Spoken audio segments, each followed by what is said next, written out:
आजकल इंस्टाग्राम पे एक ट्रेंड सा चला हुआ है। हर कोई हार्ट ब्रोकन में हर किसी को धोखा मिला है और हर किसी को जो है वो हर्ट फील हो रहा है। और किसी का ब्रेकअप हुआ है तो लेकिन दोनों ही एक दूसरे को ब्लेम कर रहे हैं। ये सारी चीजें देखो क्यों आ रही हैं, और वो ऐसी क्या चीज़ है जो रिलेशनशिप को जो है एक लंबा चलाती है। इस बारे में आज मैं बहुत शॉर्ट में बात करूंगा, तो वीडियो को जो है एंड तक देखना और चैनल को सब्सक्राइब कर लेना। ये एक मिथ है कि रिलेशनशिप जो है वो हमेशा हैप्पी चलती है, या हमें उसमें कभी कोई गड़बड़ नहीं आती, कहीं कभी उसमें जो है हमारी लड़ाई नहीं होती। अब रिलेशनशिप अच्छी चलती है तो सबको पता है, लेकिन खराबी कब आती है इस चीज़ को समझना बहुत ज़्यादा ज़रूरी है। जब हम रिलेशनशिप में आ रहे होते हैं, जो हमारी एक्सपेक्टेशंस होती हैं वो बहुत ज़्यादा अनरियलिस्टिक होती हैं। जैसे कि हम मूवीज़ देख के, हम रोमांटिक रील्स देख कर, हम दूसरों की कहानियाँ सुन के, जो कि कट कट होती है लाइफ का, दूसरे की लाइफ की जो कट कट वाले पोर्शन होते हैं उनकी रोमांटिक लाइफ के, वो सुन के हम रिलेशनशिप में आते हैं। और जब हम एक ह्यूमन को फेस करते हैं ना, देखो human is made up of mistakes, so हम उस चीज़ को फिर एक्सेप्ट नहीं कर पाते हैं। फिर हम उस चीज़ के लिए एक दूसरे को ब्लेम कर रहे होते हैं। ठीक है, जैसे कि एक आदमी होता है, ये वाली बात मैंने अपनी पिछली वीडियो में भी रिपीट की थी कि एक आदमी होता है वो एक औरत की तरफ अट्रैक्ट होता है फिजिकल की वजह से, और एक औरत जो होती है वो एक आदमी की तरफ अट्रैक्ट होती है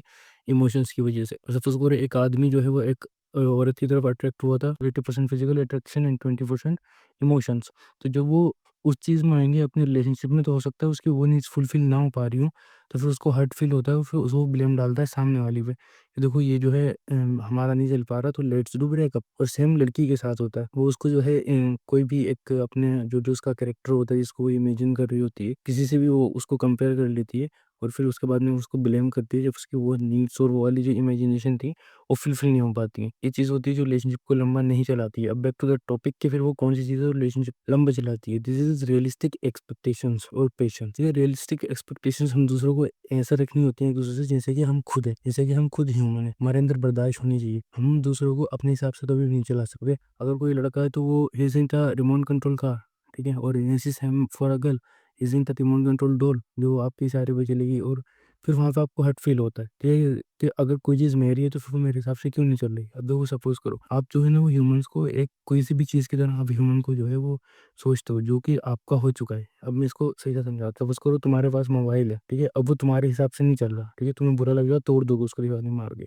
अब कोई लड़की है फिर कोई लड़का है, तुम रिलेशनशिप में हो तो तुम उसको भी अपना ट्रीट करते हो, ठीक है, जो वो तुम्हारे हिसाब से नहीं चलता, वो अपनी बाउंड्री क्रॉस करता है थोड़ी बहुत, तो वहाँ तुमको बुरा लगता है। और यहाँ पे जो है फिर रिलेशनशिप में डिस्प्यूट्स होना शुरू होते हैं, रिलेशनशिप में दरारें आना शुरू हो जाती हैं।